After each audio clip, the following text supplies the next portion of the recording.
Esta noche en nuestros pasajes de la historia os hacemos una proposición decente o indecente, según queráis. Os proponemos viajar con la imaginación al siglo XV, a las postrimerías del siglo XV, y descubrir una historia fascinante, llena de amor, llena de odio, llena de pasión, de celos, de intrigas, de puñaladas, de venenos.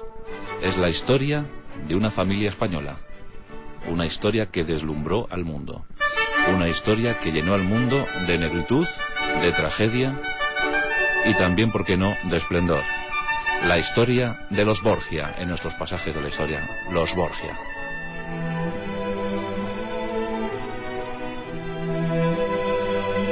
Y aunque Lucrecia Borgia es el leitmotiv principal de nuestra noche, ¿por qué no hablar de la familia en sí? ¿Y por qué no hablar del padre? ¿Por qué no hablar del líder del clan? Nada más y nada menos que Rodrigo de Borja, nacido en Játiva, el que sería papa, el que sería Alejandro VI, proclamado papa en el año 1492. Un año emblemático para todos nosotros, ¿verdad? Lo cierto es que la familia Borja tiene buenos y estupendos antecedentes históricos. Tened en cuenta que en tan solo siglo y medio consiguió tener dos papas, y eso no lo consigue cualquier familia. Calixto III, tío de Rodrigo, el propio Rodrigo, que sería nombrado como Alejandro VI, y después un santo, Rodrigo de Borja, Francisco de Borja.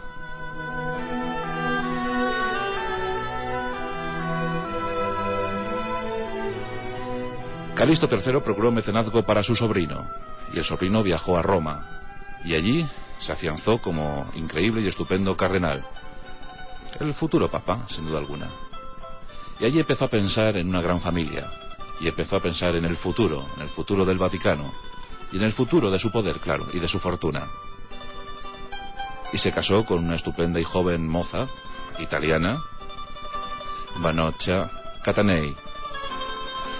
Y con Vanocha tuvo 4 hijos, al parecer, y digo al parecer porque también hay una leyenda terrible sobre la procedencia de estos 4 hijos. Hay quien dice que son ilegítimos, pero lo cierto es que Rodrigo los aceptó como propios, y los niños eran guapísimos. Ahí estaba César Borgia. Borgia es la italianización del apellido Borja.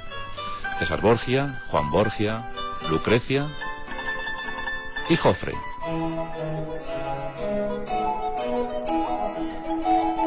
Y los 4 niños crecen en absoluta felicidad. La pequeña Lucrecia es educada y criada al modo y usanza de la época. Ella nació en 1480. Fijaos, cuando ella nació, el gran Miguel Ángel tenía 5 añitos. En ese contexto de renacimiento, en ese contexto de esplendorosa belleza, en ese contexto del 400 y 500, nació Lucrecia Borgia. Todo en Italia era bello, decían. Lo que no era tan bello eran las intrigas que circulaban por sus calles. Pero la pequeña Lucrecia fue educada para ser una gran dama. Se la instruyó en la literatura, en la danza, en las artes. Estaba perfectamente educada. Tenía una gran ama, también de origen español, Adriana Milá, que la educó con ese fin. César ya empezaba a mostrar lo que sería en un futuro. Era un niño muy travieso, un niño, dicen, cruel, un niño también heroico, muy aventurero. Juan era el más guapo. Su padre, Rodrigo, siempre se fijó en él, siempre se vio en él, se vio reflejado en ese joven niño tan estupendo, tan rubio, tan guapo. Lucrecia era la belleza personificada. Dicen de ella que era la mujer más bella de Italia, y también fue sin duda alguna la niña más bella de Italia, con unos cabellos dorados, rubios, como nadie tenía, unos ojos azules impresionantes, y un cuerpo muy blanco y esbelto. Y Jofre, el más pequeño, el más distraído, posiblemente el más familiar, al que la historia ha olvidado sin duda alguna. La muerte prematura de Jofre tampoco nos ha dejado muchas historias de él. Pero la joven Lucrecia empieza a crecer y a destacar por su beldad. Y su padre, entonces cardenal, empieza a pensar también en su futuro. Y aquí llegan las alianzas, aquí llegan los pactos, aquí llega la primera gran tragedia para Lucrecia, una boda imposible. En aquel entonces las alianzas eran lo más habitual. Cuando había que afianzar el poder de alguna familia, pues establecen alianzas, unían las familias y los niños y niñas sufrieron las consecuencias. Y este fue el caso de Lucrecia. En el año 1490, tenía tan solo 10 años, su padre decide casarla con un aragonés pariente de la familia de los condes de Oliva. Los niños no se llegaron a conocer jamás, pero en ese momento al cardenal le interesaba esa alianza. La niña ni siquiera se enteró.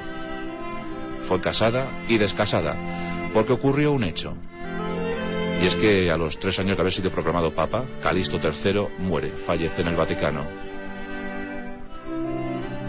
Aquel que había conseguido rehabilitar la imagen de Juana de Arco moría, dejando como heredero a su sobrino, Rodrigo de Borja, que desde entonces, desde 1492, se llamaría Alejandro VI. Y aquí tenemos al nuevo papa, que empieza a pensar en el futuro de su familia y en el futuro de su patrimonio personal. César y Juan seguían creciendo, heroicos, valientes, crueles, ya se sabe.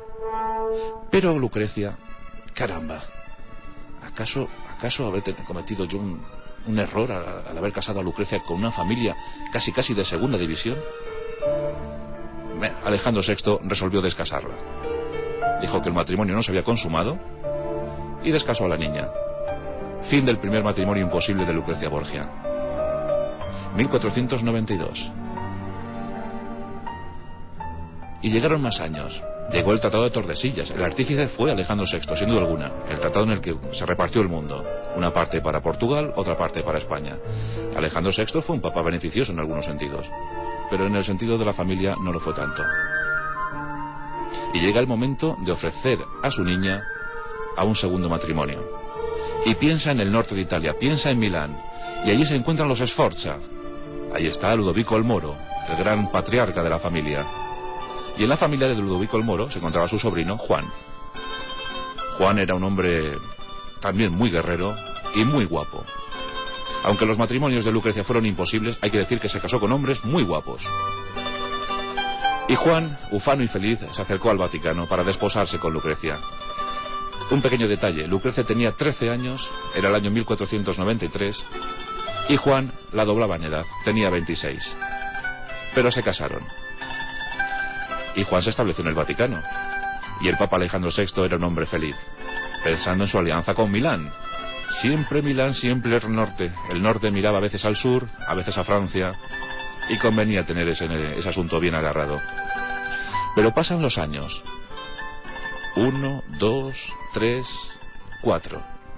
En 1497, Milán definitivamente se alía con los franceses. Y esta unión a Alejandro VI le deja de interesar. Ya no le apetece mucho estar unido a los milaneses cuando los españoles están apretando por el sur. Y entonces empieza a gestarse la tragedia de Lucrecia Borgia. Porque la joven, hasta entonces, había permanecido en su palacio, con su maridito, pero había muchos rumores sobre Juan Sforza. Se decía de Juan que era impotente. Se decía de Juan que era homosexual. Se decía de Juan que no había catado a su esposa, que no habían yacido juntos en el lecho. Posiblemente estos rumores habían sido instigados por el propio Alejandro VI. Y entonces empieza a decir que ese matrimonio no tiene validez, que al no haberse consumado el matrimonio es mejor que el matrimonio se disuelva. Esto le pilla a Juan muy lejos, le pilla en Milán. Lucrecia, todavía ingenua, manda mensajes a su marido diciendo: no te acerques por Roma porque seguramente sufrirás muerte. Entonces ya os digo que las intrigas siempre van al traste con la vida de algunos. Los venenos circulaban, se hablaba de un famoso veneno, el veneno Borgia, de creación propia, con patente y registrado. Juan no vuelve al Vaticano, efectivamente, pero, ingrato, desatiende además el consejo de Lucrecia de que no hable mucho de este tema y proclama a los 4 vientos: ¿cómo es posible que digan de mí que soy homosexual cuando quedé viuda a los 26 años, viendo cómo mi mujer moría en el lecho dando a luz a un niño? ¿Cómo es posible? Su tío, Ludovico el Moro, dice: están contando muchas infamias sobre ti. Lo mejor es que cojas a tu mujer, Lucrecia,